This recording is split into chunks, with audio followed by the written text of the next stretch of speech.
Today was the first time that most even saw the Packers since last season, and just getting a view from the other side of a fence for practice was a big deal for many.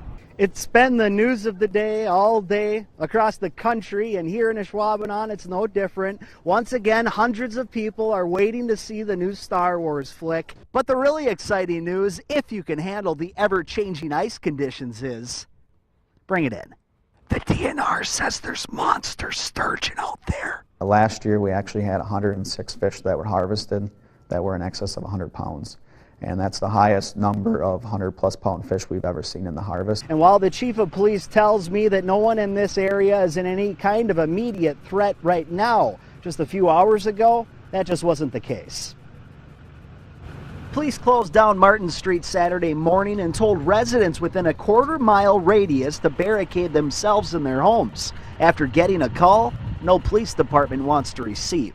At about 8:56 this morning, we received a call of shots fired at a business in town. The business is Eagle Nation Cycle. But many were already downtown when the action started. This is our downtown area, and there's a lot of activity on Saturday morning. And I heard probably 20, 30 shots fired. I ducked, I got scared. Authorities haven't clarified who fired all those shots, but there are reported injuries. We had a citizen and an officer who were injured and taken to the hospital. We know that police had reason to believe that there were potential hostages inside early on. And that's when the shooting started and all the screaming, and they were doing a lot of yelling, trying to tell people to come out and get down. But as the afternoon turned into the evening here in Neenah, the vibe changed from, and it was a scary situation, to police believing the scene has been made safe.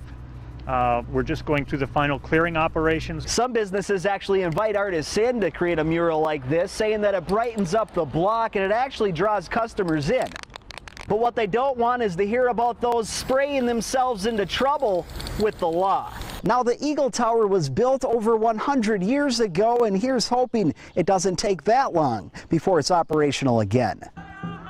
Hundreds from the Menominee Nation gathered in Kashina this morning with one encompassing message. Hopefully to help shake and wake the governor, so they can get him to understand why we need this casino. In a last-ditch effort, it's never too late. The Menominee tribe is trying to get Walker to reconsider letting them build a casino in Kenosha. Make a future for our children. I tell you, the benefits are for all of Wisconsin, not just for Menominee. It's over 150 miles to Madison, one step at a time. That's the distance some are willing to go to personally deliver a message to Governor Walker from the Menominee Nation. Walk for your ancestors and you walk for your future generations. One state representative's idea is to pay up to $30,000 to graduates to go and work on the farm. But not everyone is sure the idea would work. For a freshman in high school, working part-time at the Peterson Dairy Farm isn't a bad way to prepare for a job in the farming industry.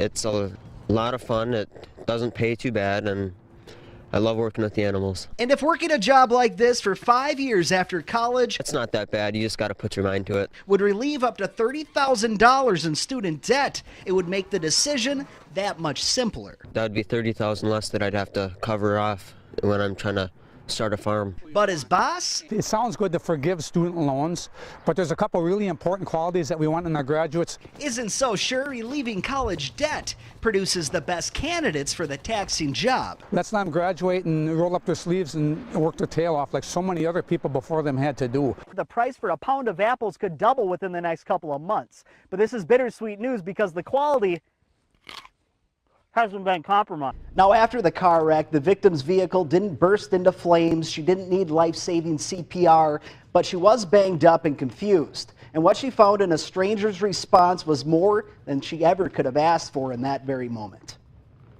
In the small town of Algoma, at a fairly busy intersection, a crash. Lots of noise. Spun Julia Salomon into a state of confusion. I was shaking. My arm hurts. My neck was hurting a lot. A car smashed into hers, airbags deployed, her car tossed into the ditch. Panic set in, but not for long. All of a sudden, there was this voice. Hi, my name is Mark. Retired volunteer firefighter and EMT Mark Clemens saw it all happen.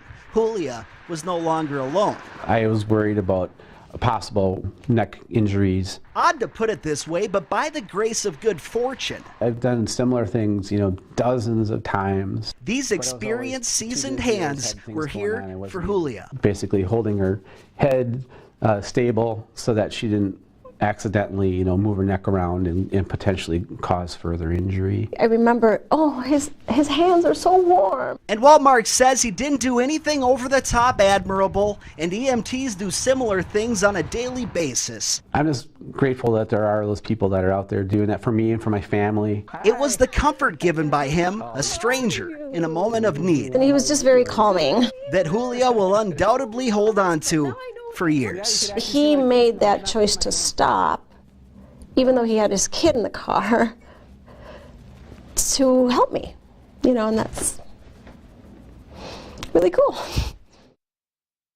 Now, Mark says after the Winnebago County Sheriff's Office posted his story on their Facebook page, it created a lot of positive buzz. He just hopes young people touched by this story consider a role as a volunteer firefighter or an EMT.